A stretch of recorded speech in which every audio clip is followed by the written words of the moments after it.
Hey everybody, and welcome back to another book review. So I just finished one of the books that we have proposed for one of our older book club groups at school, and that is Dear Martin by Nick Stone.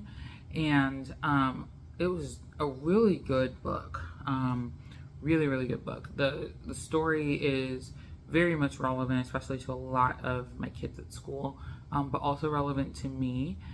So the story is about a kid named Justice, and he decides that he is going to try a social experiment and write letters to Dr. Martin Luther King Jr.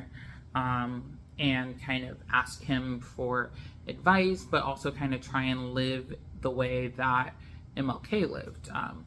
And Justice feels that in the end that the experiment's a failure, but it's not really a failure, and there's a lot of discussion about that. But what I really liked about the book, at least for me, was that this book really just highlighted a lot of what I feel a lot of times. And I feel a little less that now that I'm older, but especially growing up, the character of Justice, I felt a lot of what he was going through.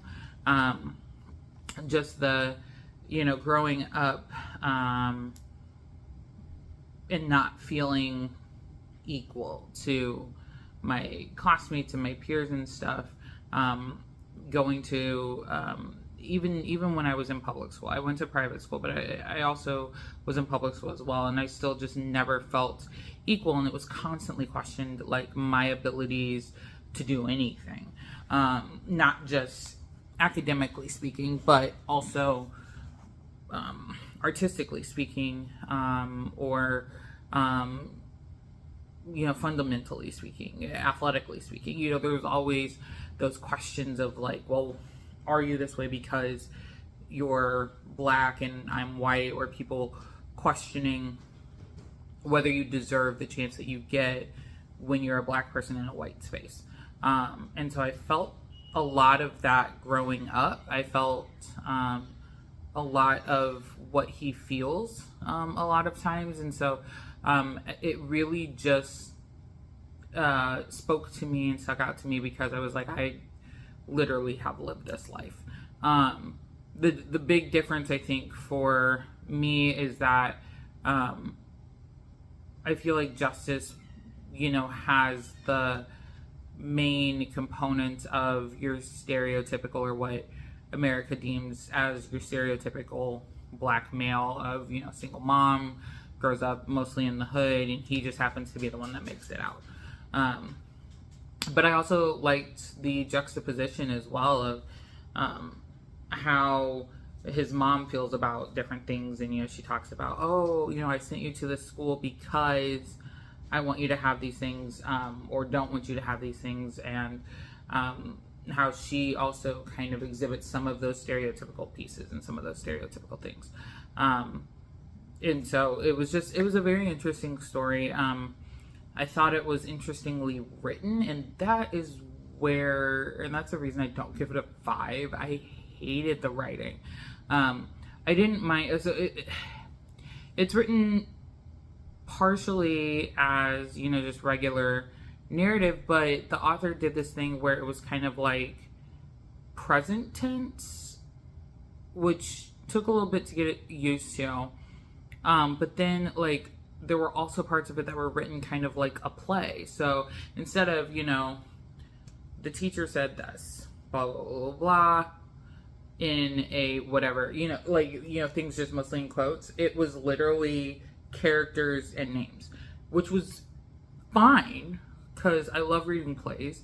Like, I have a background in theater, so that's not the problem. The problem was that we were jumping from regular narrative to theater scripts, and there was the letters, which also were written in that way, and it was very bizarre to me.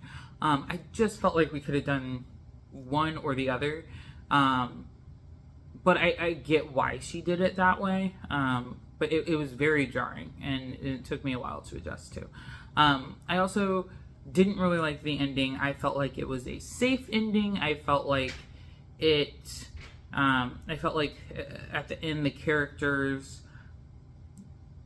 don't really have a reason to come back together. So in the story, I guess I haven't really explained what the story is, but in the story, Justice is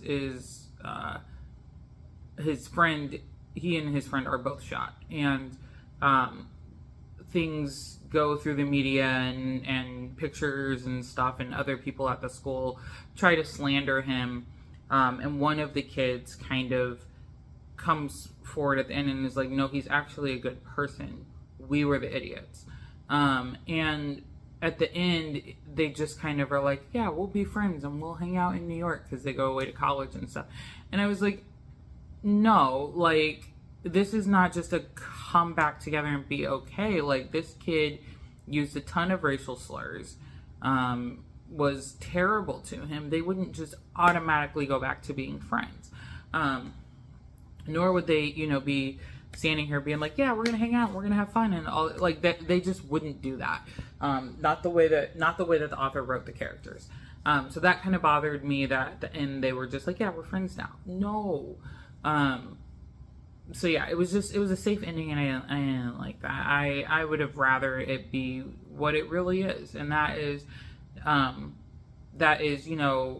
we can have a conversation, and like, hey, I messed up. We're in this terrible situation, and we can move on and we can move forward, but it's going to take some time to repair. There was no repair. It was like instantly friends again. No, I need a repair. I need them to talk about the repair. Yeah. But overall, really like the book. Very excited for one of our boys groups to kind of dive into this story. Really just powerful book. So if you get a chance, read Dear Martin. I'm gonna jump in. It's a very quick read. It's like 200 pages. I'm about to jump in and read the second book in the series, which is Dear Justice. And so we'll see how that one goes. And it's about the same length, so it probably won't take me all that long because I read this in 4 hours. So there you have it. That's all for this review. I look forward to seeing some more book suggestions. I've done a lot of reading. We're heading back to school. So I'm glad that I'm heading back to school after relaxing, getting a lot of reading done this summer. But it is kind of sad because we're going back to school and the summer is winding down. So I look forward to hearing more book suggestions because I'm going to keep reading as always. And I will see you in the next book review. Bye.